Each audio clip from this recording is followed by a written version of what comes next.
Hello, my name is Mark Thompson with a presentation that is part of the Phoenixville, Pennsylvania Library's Gardening Around the Village series. The garden around the village that I would like to tell you about today is the Reservoir Park Community Garden.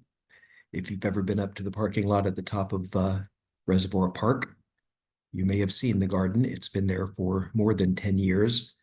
For most of that time, it has been, as depicted here in this slide, right up near the parking lot at the top of the hill. At the beginning of the 2023 growing season, we moved 100 yards down the hill. I'll tell you about that exciting development in just a minute. But first, I was curious about the history of the garden. I'm relatively new to Phoenixville, got here 2 years ago. I was lucky to get into the garden my first year, so just finished my second year in the garden.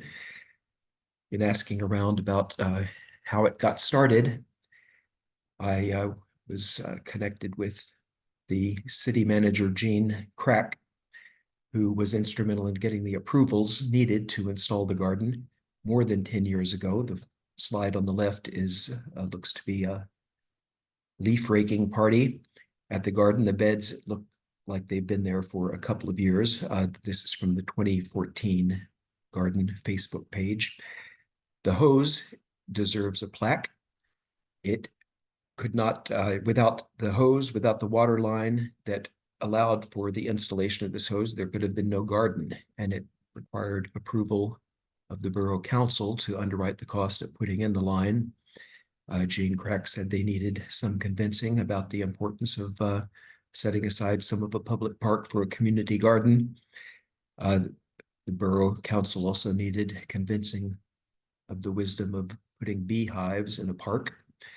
Gene told me something I didn't know about bees.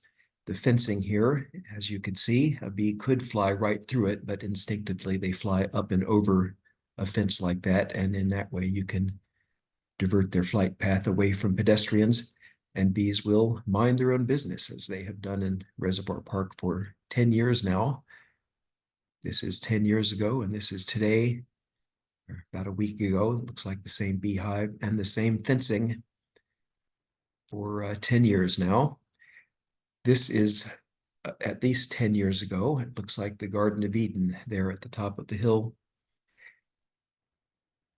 Where did community gardens come from? Where did the concept of a community garden come from? Well, in the United States, the start was in the late 1890s when there was a recession nationwide, and the Detroit mayor named Pingree took the lead in setting up a program that allowed use of vacant lots by unemployed workers to grow food. They came to be known as Pingree's potato patches, but the concept took off nationwide.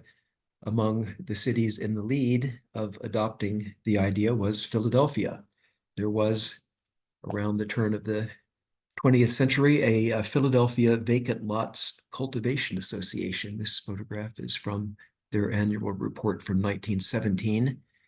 This is from a Smithsonian Institute website about community garden history.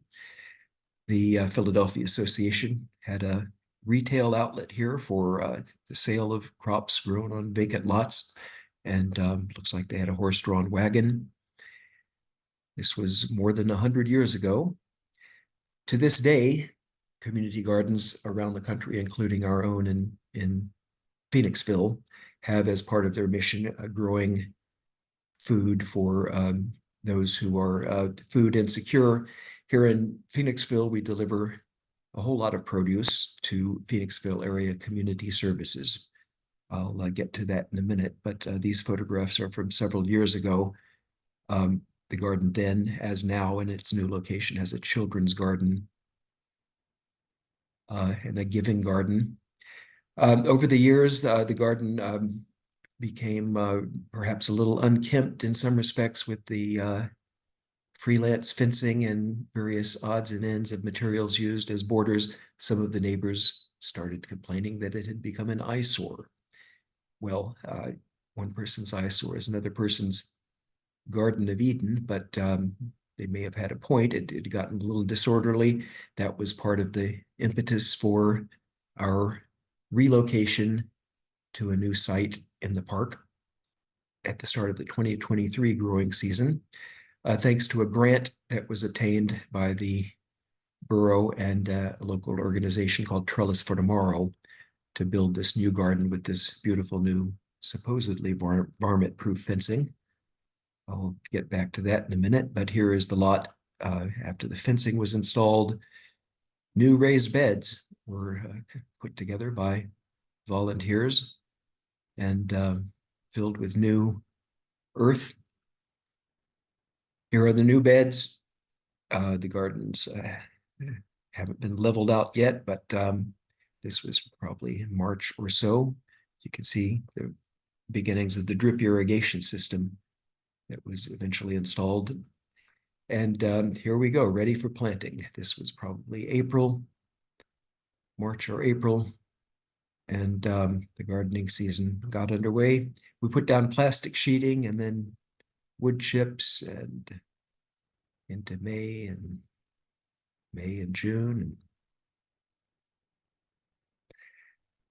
so this looks like August. All of the gardens got overgrown. We were all overwhelmed by the productivity of these gardens with the full sun in its new location. And I should have mentioned that when I showed the first shot of the cleared lot, not a tree overhanging the garden. And the drip irrigation, phenomenally productive, and everyone's gardens got a little overwhelmed. Here we are, looks like September and into October. And this was just about a week ago. So, fabulous growing season for 2023. As I mentioned, the garden was constructed by an organization called Trellis for Tomorrow, which is headquartered here in Phoenixville. It has been around for more than 20 years. They provide employment opportunities, job training programs, and community development built around gardens. This is a map showing some of their gardens they manage and have helped construct 30 or so community gardens in Chester County and surrounding areas. I don't know about all of their gardens, but our garden here in Phoenixville is divided in half. The lots up in the front of the photograph here are held by individuals, and the other half of the garden, the upper end here, are what are called the food for all plots. And the intent is that the produce, the harvests from these plots will be delivered to local community service organizations, in our case, Phoenixville Area Community Services, for distribution to those who need help getting food on the table, as well as for distribution among the volunteers who help do all the work to bring the produce to harvest.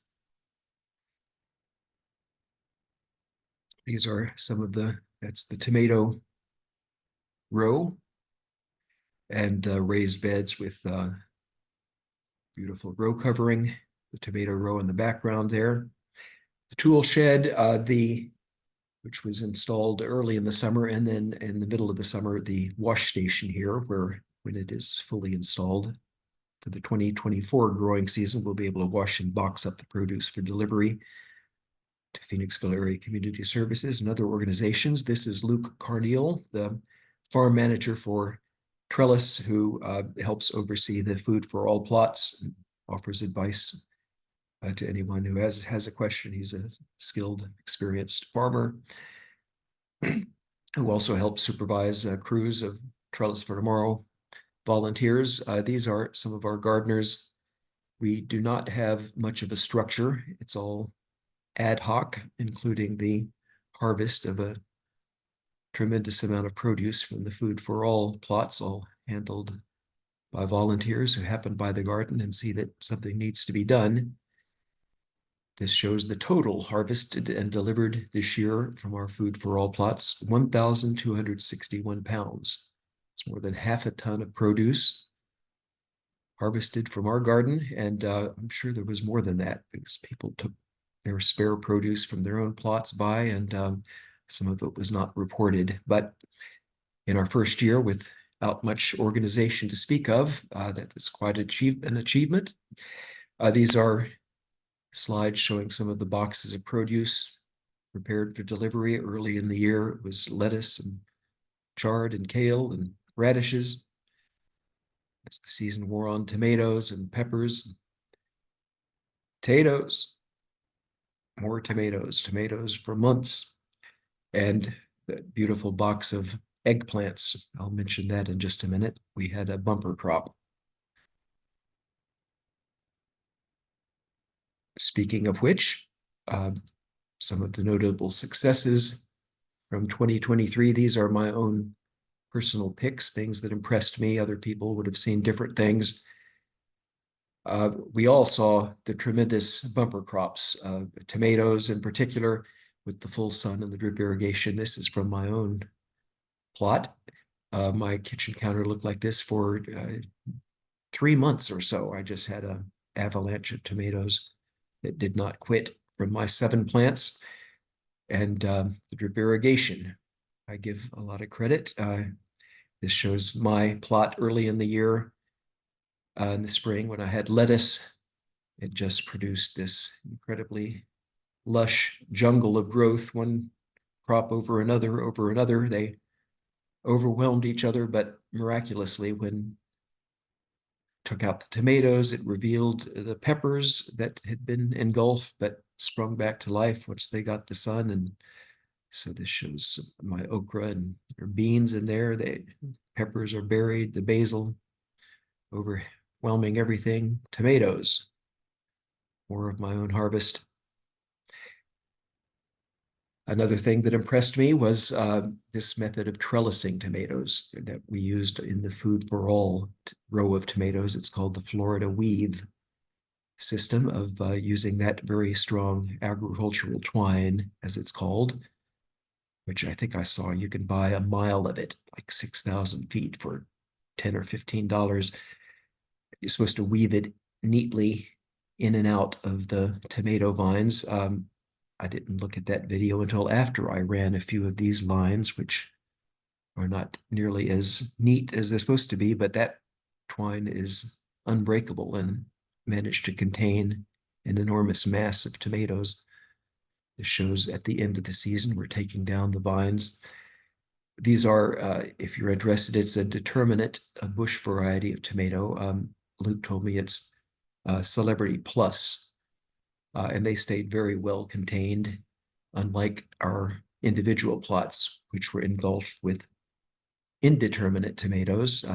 I was impressed with this system. It allowed our volunteer harvesters to get a whole lot of tomatoes, although a whole lot were left, couldn't be reached, and just overwhelmed. The twine gets credit for that trellising system. This stuff will be circulating in the Pacific Ocean 10,000 years from now, if not properly used, properly disposed of. It can actually be reused. If we had strung it up properly in the beginning, we could have taken it down and reused it. We'll try that next year. I was impressed. I mentioned the beautiful eggplants with the system that produced them. This is a photo of an eggplant in my garden some years ago, which is riddled with flea beetles. It looks like it was shot with buckshot. Anyone who's grown eggplant probably knows this look. The plants will survive, they can survive an early attack, but they'll be stunted, often not nearly as productive as if they are left under cover until they blossom. And that is well into the summer. I think it was probably late June or thereabouts. I was there the day Luke came by and said it's time to take off the cover. They had blossoms. The row cover keeps out the pests, the flea beetles. It also keeps out the beneficial insects, the pollinators. So you take off the row cover, pollinators get to work, and within a couple of weeks, you'll see the little eggplants, and within a couple of months, just an abundance of these beautiful eggplants. Don't know how many, I don't know, hundreds of pounds of eggplants. We didn't break it out by crop, but lots. I was interested, and I'm sure others in the garden were, at seeing what others were growing. This was a curiosity. My phone app identified it as a member of the hibiscus family, which it is, but we didn't learn exactly what it was until we ran into Aruna at the end of the growing season at one of the garden events. She grew it. It's a South Asian green called gongura, important ingredient in some regional Indian cuisines used in curries and chutneys. She said she's never had a crop that prolific, that plants that grew that big. I liked my own, from my plot, long beans, yard long beans, red yard long beans. My garden went vertical. I tried to get as much out of my space as possible. My okras went up to, I don't know, 8 feet at least. These are some beautiful peppers from some of the other plots in the garden. One other thing that impresses me, and I got my start in gardening in Southern California, so I'm still fairly new to the East Coast, but I try to stretch out growing seasons as long as possible. This is just about a week ago, so this is late November, and I still have these beautiful drought, or rather frost-tolerant crops. That's an arugula patch going strong, and Hakurei turnips. Got some daikon radish, some dill, some parsley, mustard greens, and I'll cover these over for the winter. They'll die back, I'm sure. If I'm lucky, I'll have a spring patch of arugula sprouting from these strongly established arugulas. So a few things that are still works in progress in our new garden, problems we haven't yet resolved, such as groundhogs. That varmint-proof fence kept out the deer, did not keep out groundhogs. They got in early in the season and took up residence, including under our tool shed, which you can see in the background of this photo. They learned early on how to climb up onto the raised beds, which are several feet high, and in this case got under the row cover and completely ravaged an entire bed of cabbages. Another problem, what to do with plots that get out of control. We do not have a garden cop who lays down the law on people who don't tend their gardens as they're supposed to according to the rules. Got to figure out how to better manage the garden in the coming year. This is our compost set of compost bins shortly after they were installed midsummer. And here they are a few weeks ago. That's another thing we need to figure out how to better manage. No one has yet stepped forward to say they will turn all of this on a regular basis to get it fully working. But anyway, we'll see what we can do about this in the 2024 growing year. A lot of harvest in any garden as productive as ours is going to get missed and left behind. We could perhaps learn to better communicate about what needs to be harvested, and perhaps better put to use crews of volunteers who could come by and help harvest and share in the harvest. And these are peppers that got left behind after the first frost, which are a sad sight. I like to ferment peppers and make sauce, and I would have loved to have had some of these. Not that I didn't have loads of peppers. These I retrieved from the compost bin. Somebody had an incredibly productive bush of shishito peppers, and with I don't know how many hundreds from one plant. And at the end of the summer, just pulled out the whole plant, put it in the compost bin, and I salvaged a whole bunch of immaculate shishito peppers there. Tomatoes everywhere, including left behind after the first frost. This is our message board, which may help us better organize and manage various aspects, including harvesting. This is a map showing the food for all plots and what's growing in them, and a place for people to make notes about what has been done and what needs to be done. This was just installed late in the 2023 year. We'll have to figure out how to better use it in the coming year. Let me close with something that's happening. Maybe too late for you to get to. It's just in a few days. December 8th, Friday, December 8th from 1 to 3 p.m. This is, or will be, hopefully by the 2024 summer, check it out, a wildflower meadow. Trellis for Tomorrow has been managing this meadow renovation project. They planted a cover crop in the spring and then chopped it down, mulched it, top mulched it, and put compost, and then added this cover crop, which, if you haven't guessed, is daikon radish, which are an amazing crop. They've been called nature's rototiller. They burrow feet into hard packed earth. The carrots could be, or rather the radishes could be a couple of feet long, and the roots can go several feet deeper. And Trellis will, on December 8th, cut this to the ground with a flail mower and chop up the foliage, and then put a cover of compost over the top and dormant flower seeds. And you can learn all about that on Friday, December 8th. Well, before I get to that, got to put in a word for what you can do with daikon radish. At one of the recent Trellis events in the meadow, they invited volunteers to take home a souvenir radish for themselves, which I did. The tops, don't throw those away. You can chop them up and roast them with meat or vegetables. You can pickle them. One of my favorite ways to do daikon. This is Vietnamese style pickled carrots and daikon radish, which are really good on maki rolls. So here you have pickled Reservoir Park daikon radish and avocado rolls. Get one for yourself at the Sip and Seed Series Dormant Meadow Seeding event, December 8th, or just keep an eye on this meadow over the course of the spring, winter and spring, and into the summer of 2024, and hopefully we'll see wildflowers blooming there. There are other events in the garden through the course of the year. You can look at, follow the Trellis for Tomorrow website. They have an events calendar, and they have the events there, as do other groups. There are foraging and medicinal crop walks and the like. You can contact us at Reservoir Community Gardens at gmail.com. It's an inbox that will be checked occasionally.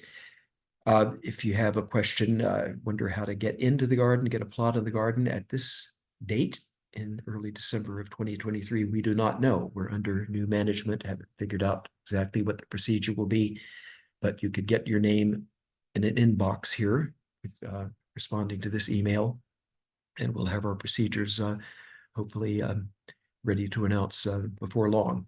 But anyway, stop by the garden in the coming year, and we can use volunteers. Hopefully we'll be able to figure out how to better use volunteers in the coming year. So even if you don't have a plot, you could help us maintain the Food for All plots and share in the bounty of produce from that part of the garden. In any event, hope you enjoyed this presentation, and happy gardening.